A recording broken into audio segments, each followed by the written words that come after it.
Good morning and good evening. This is the workbook of A Course in Miracles. Hi, welcome back.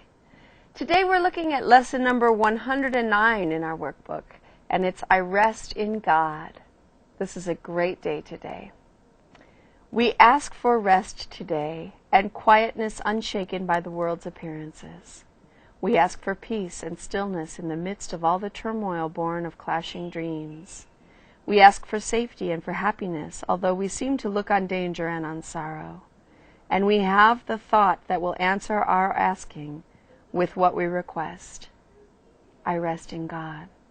This thought will bring you to the rest and quiet, peace and stillness, and the safety and the happiness you seek. I rest in God.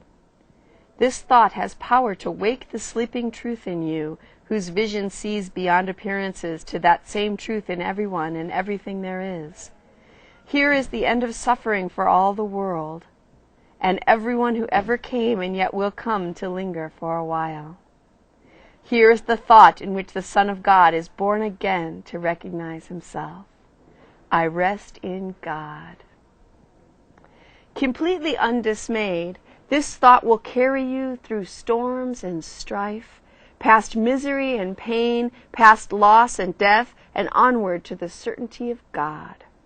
There is no suffering it cannot heal. There is no problem that it cannot solve, and no appearance but will turn to truth before the eyes of you who rest in God. This is a day of peace.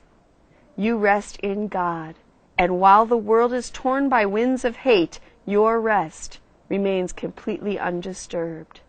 Yours is the rest of truth. Appearances cannot intrude on you.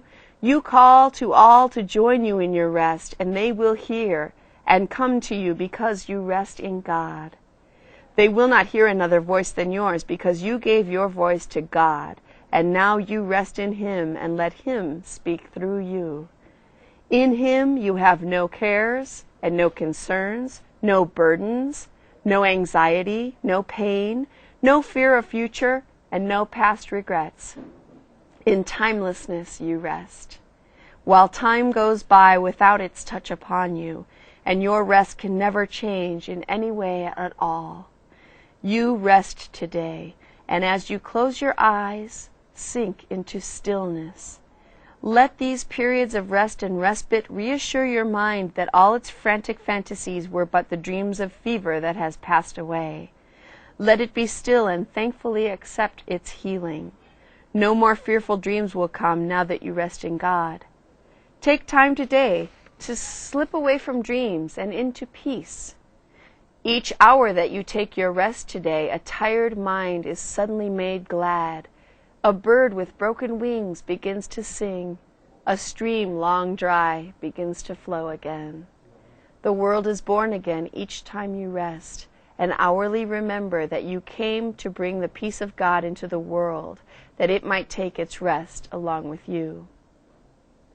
With each 5 minutes that you rest today, the world is nearer waking, and the time when rest will be the only thing there is comes closer to all worn and tired minds, too weary now to go their way alone, and they will hear the bird begin to sing and see the stream begin to flow again, with hope reborn and energy restored to walk with lightened steps along the road that suddenly seems easy as they go. You rest within the peace of God today and call upon your brothers from your rest to draw them to their rest along with you. You will be faithful to your trust today, forgetting no one, bringing everyone into the boundless circle of your peace, the holy sanctuary where you rest. Open the temple doors and let them come from far across the world and near as well. Your distant brothers and your closest friends, bid them all enter here and rest with you. You rest within the peace of God today, quiet and unafraid. Each brother comes to take his rest and offer it to you. We rest together here, for thus our rest is made complete, and what we give today we have received already. Time is not the guardian of what we give today. We give to those unborn and those passed by, to every thought of God, and to the mind in which these thoughts were born and where they rest. And we remind them of their resting place each time we tell ourselves lesson number 109 of the Workbook of A Course in Miracles. I rest in God.